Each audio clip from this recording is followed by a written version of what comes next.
باقی حضور کی بیٹیاں نہیں تھیں، وہ تو کسی اور کی تھی، حضرت خدیجہ لائی تھیں، تو پھر تو رسول اللہ کے لیے غیر محرم ہے۔ حضور کیوں قبر میں اتر رہے ہیں؟ کیوں اپنے ہاتھ سے اس بیٹی کو قبر میں اتار رہے ہیں؟ کیوں اپنے ہاتھ سے اس کی تدفین کر رہے ہیں؟ کیوں اس کے لیے چادر رکھ رہے ہیں؟ نعوذ باللہ من ذالک، یہ رسول اللہ کی بیٹیوں کا انکار نہیں ہے، رسول اللہ کی حرمت پر حرف ہے، رسول اللہ کی عزت پر حرف ہے کہ رسول اللہ غیر محرم کو ہاتھ لگا کر قبر میں اتارا کرتے تھے۔ یہ تو بہت بڑا الزام آقا نامدار صلی اللہ علیہ وسلم کی ذات اقدس پہ ہے۔ اس سے بڑی شیطنت اور دجل اس کائنات میں نہیں ہو سکتا۔ کوئی حضور کی بیٹی کا انکار کر دے، آج کوئی میری بیٹی کا انکار کرے، لوگ عدالتیں پہنچ جاتے ہیں، عدالت میں جا کر حتق عزت کا دعویٰ کر دیتے ہیں، ہائے رسول اللہ کی بیٹی نعوذ باللہ لاوارث ہے، اس کا یوں انکار کر دیا جائے، برسر عام برسر ممبر آنے اور انکار کر دیا جائے کہ ہم رسول اللہ کی بیٹی کو نہیں مانتے۔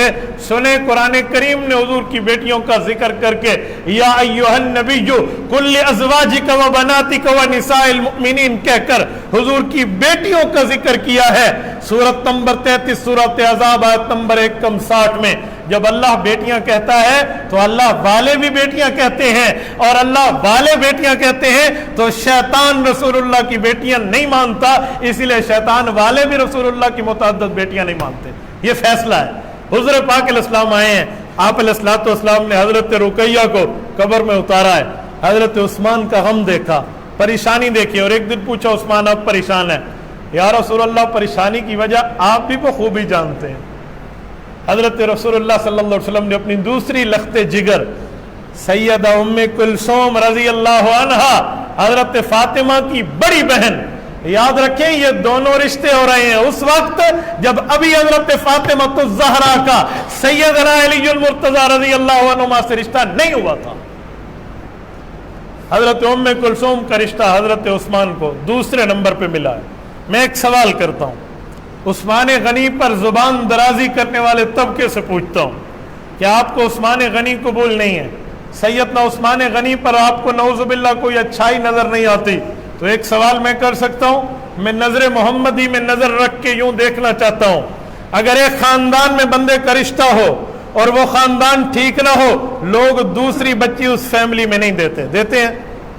یہ تو ہوئے نینا کو پہلی دھی ڈتی سے ٹھرے بیٹھے ہیں، نہیں کہتے یار خاندان دینا چھوڑو، حضور پاک نے تو اسی بندے کو دوسری بیٹی کا رشتہ دیا ہے اپنی پہلی بیٹی کے وفات کے بعد۔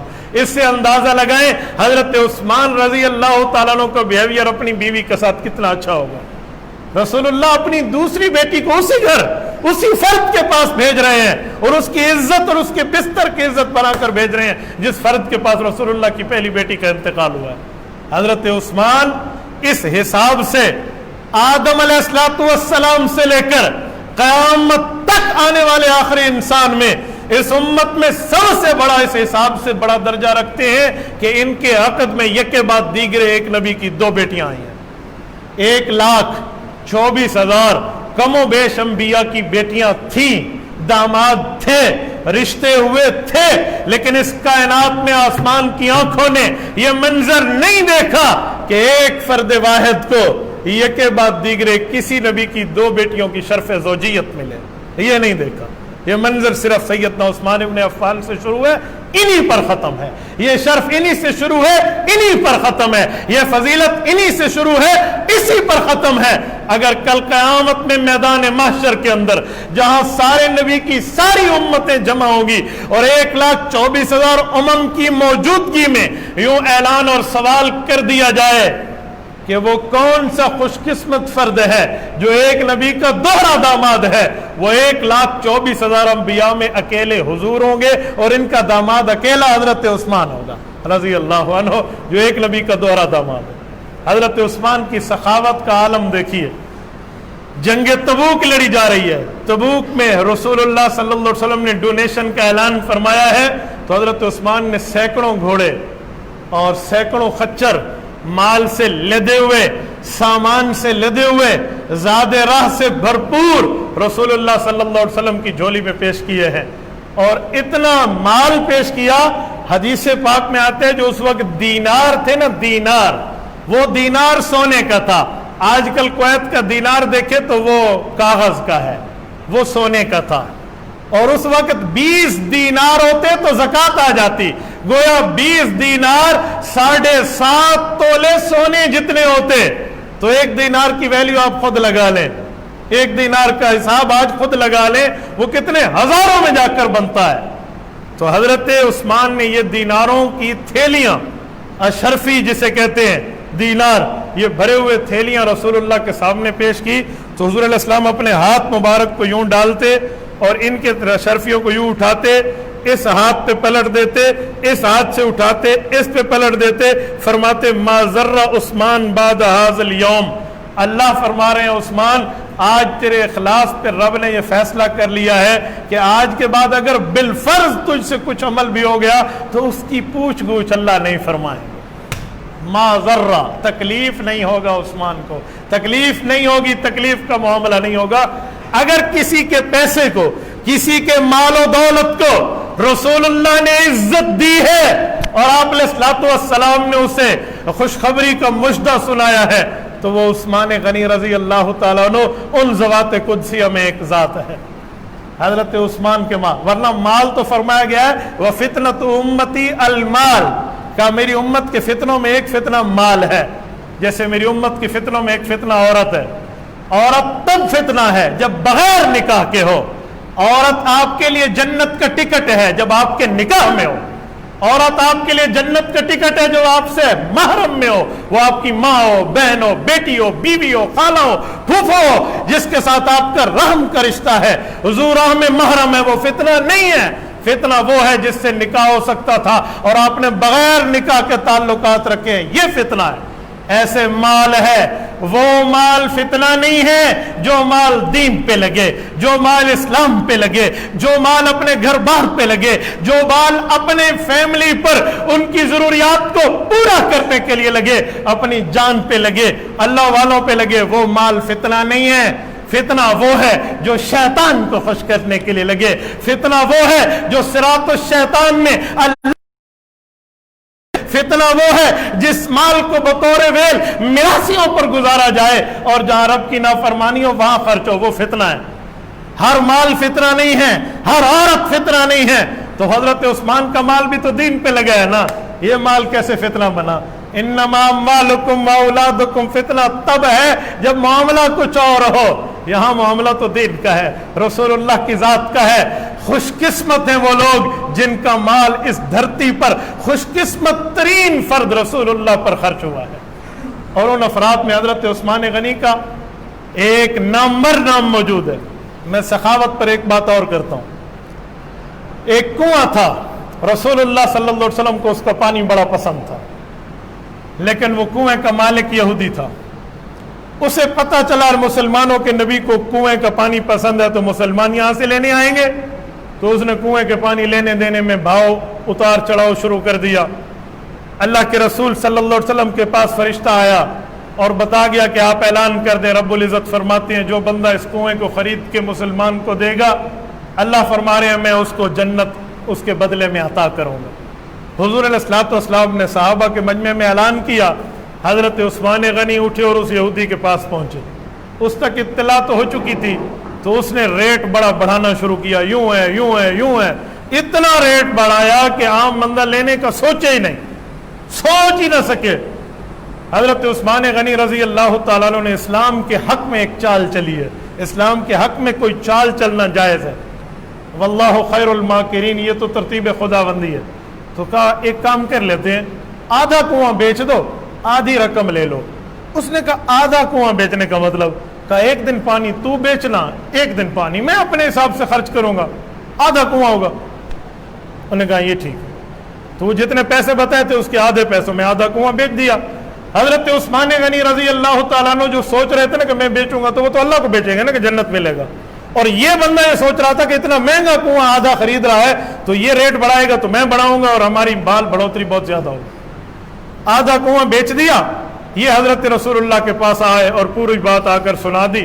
یا رسول اللہ ایسی ایسی بات ہے, اور فلاں دن میرا, فلاں دن یہودی کا ہے, جو میرا دن ہوگا اس دن آپ نے فی سبیل اللہ پانی آپ نے بھی لینا ہے, صحابہ بھی لے جائیں, چاہے وہ اپنے سیراب کریں, اپنے کھیت یا جو بھی کریں. حضور علیہ السلام اٹھے. اللہ کے رسول کے جو لفظ ہے نا یہاں وہ نوٹ کرنے کے قابل ہے. حضور علیہ السلام نے یہ نہیں فرمایا کہ عثمان نے خریدا ہے, فرمایا ہم نے وہ کنواں خرید لیا. یعنی عثمان کے مال کو اپنا مال پیش کیا ہے. اسے شرف قبولیت کہتے ہیں کہ ہم نے کنواں خرید لیا ہے, فلاں دن ہمارا دن ہوگا, یوں ترتیب پوری سمجھا دی. جب وہ دن حضرت عثمان کا آتا اور مجمع جمع ہو جاتا, مسلمان غیر مسلم سارے پانی اس دن لے جاتے اور فی سبیل اللہ لے جاتے. جب یہودی کا دن آتا تو وہ ہاتھ پہ ہاتھ رکھ کے بیٹھے, کوئی گاہک نہیں آ رہا, کنواں اکیلا میٹھا تھا. تو وہ شرمندگی کی حالت میں حضرت عثمان کے پاس آیا کہ یار ایسا ہے, آپ آدھا کنواں اور بھی مجھ سے خرید لیں. حضرت عثمان نے فرمایا بھائی مجھے تو ضرورت نہیں ہے. کہا نہیں آدھا اور بھی آپ خرید لیں مجھ سے. کہا یار میں تو نہیں لینا چاہتا, لیکن اگر آپ کہتے ہو لے لو تو پھر میری بھی ایک شرط ہے. کہا کیا شرط ہے؟ کہا جو ساتھ باغ ہے نا, وہ باغ بھی اللہ کے رسول کو بہت پسند تھا اور شاید ابھی تک اس کی یہودی کو اطلاع نہیں تھی. کہا یہ باغ, حضرت عثمان نے دل میں سوچا عصر کی نماز کے بعد مغرب تک اللہ کے رسول کی یہاں مہمان نوازی کروں گا, بہت اچھا کھجوروں کا باغ ہے. کہا یہ باغ بھی مجھے بیچ دے. تو اس نے کہا ایک دن سوچنے کا دے. اس نے دوستوں کے ساتھ سوچا, دوستوں نے کہا یار کیا کرتے, بس دے دے, باغ بھی دے دے, یہ بھی دے دے, جتنے منہ مانگی قیمت لے لو. ان نے بیچ دیا, حضرت عثمان نے خرید لیا. قربان جائے امام اعظم ابو حنیفہ کی ذات پہ, انہوں نے تجارت کا ایک اہم مسئلہ یہاں سے اخذ کیا ہے. حضرت امام اعظم ابو حنیفہ فرماتے ہیں کہ اس واقعے پہ اللہ کے رسول نے رضامندی کی ہے تو بزنس کا ایک رول, تجارت کا ایک اصول نکلتا ہے. کہ وہ کیا ہے؟ کہ اگر ایک تاجر دوسرے تاجر کو کہے کہ مجھ سے یہ چیز لے لو اور دوسرے کو ضرورت نہ ہو, تو سامنے والا اگر لے اور کوئی شرط رکھے کہ لوں گا تو میرا یہ کام ساتھ کر یا یہ چیز بھی ساتھ بیچ, تو تجارت بشرط اس صورت میں جائز ہے. کیوں؟ حضرت عثمان نے رکھی تھی, حضرت رسول اللہ نے اس کو تسلیم کیا تھا, تو وہ لے لیا. اور وہ باغ میں حضور آرام بھی فرماتے اور وہ پانی بھی پیتے, اور وہ پورے کا پورا کنواں لے کر حضرت رسول اللہ کے صحابی نے مسلمانوں پہ وقف کر دیا. یہ کنواں کہاں ہے؟ جو لوگ جا چکے ہیں وہ دیکھ چکے ہیں. اللہ پاک نے کئی بار مجھے سعادت دی ہے, میں اس کنویں کا وزٹ بھی کر چکا ہوں. آپ کو اللہ پاک مدینہ منورہ لے جائے, اللہ آپ کی برکت سے ہمیں بھی لے جائے. مسجد قبلتین جائیے, مسجد قبلتین سے جو مغرب کی سطح پہ روڈ نکل رہا ہے, زیادہ سے زیادہ اگر اس کا سفر ہونا, یہ ہمارے یہاں اس آشیانہ سے لے کر فوارے چوک تک کا سفر ہوگا, بلکہ اس سے بھی تھوڑا کم ہوگا. سامنے وہ کنواں موجود ہے اور وہ غابہ موجود ہے, وہ باغ موجود ہے جس باغ کو حضرت عثمان نے خرید کے مسلمانوں پہ وقف کیا ہے. محکمۃ الغابہ جو سعودیہ کا ایریگیشن کا ڈپارٹمنٹ ہے, ادارہ ہے, ان کے زیر کنٹرول ہے. وہ آج تک کنواں جاری اور ساری ہے اور اس کا پانی ہم نے پیا بھی ہے. اللہ سب کو پانی پینے کی وہاں کی توفیق عطا فرمائے. یہ باغ حضرت عثمان نے خرید کے مسلمانوں کو دیا ہے. یہ سخاوت کا عالم ہے, اور اس حد تک سخی تھے کہ ان کو لقب ملا ہے غنی, غنی سخی, اور یہ سخاوت ان میں کوٹ کوٹ کے بھری ہوئی. حضرت عثمان کے دو لقب ہے, ذوالنورین اور غنی. ذوالنورین کا معنی دو نوروں والا, اس کے دو تین مطلب ہیں. نمبر ایک, حضور کی دو بیٹیاں ملی ہیں تو ذوالنورین. نمبر دو, دو ہجرتیں کی ہیں, حبشہ اور مدینہ, ذوالنورین. نمبر تین, دو موقعوں پہ جنت کی خوشخبری ملی ہے, ایک عشرہ مبشرہ میں شامل ہو کر اور ایک کنویں کو خرید کے, تو دو بار جنت کی خوشخبری ملی تو ذوالنورین. یہ عثمان غنی رضی اللہ عنہ کی ذات ہے. 18 ذوالحجہ بروز جمعہ سن 35 ہجری حضرت عثمان ذوالنورین اس دھرتی سے رخصت ہوئے ہیں. شہادت کی خلعت اور لباس کو پہنا ہے. اللہ ہماری طرف سے, پوری امت کی طرف سے, جو آ چکی, جو آنے والی ہے یا جو آئے گی, ان سب کی طرف سے کروڑوں اربوں خربوں حضرت عثمان کی قبر پہ رحمتیں برکتیں نازل فرمائے. ہمیں حضرت عثمان کی سیرت کو اپنانے کی توفیق عطا فرمائے. ان کی شہادت کے حوالے سے انشاءاللہ میں کوشش کروں گا, اگر رب نے زندگی دی, میں آئندہ جو میں اس پر گفتگو کروں گا. اقول قولی ھذا واستغفر اللہ وآخر دعوانا ان الحمد للہ رب العالمین.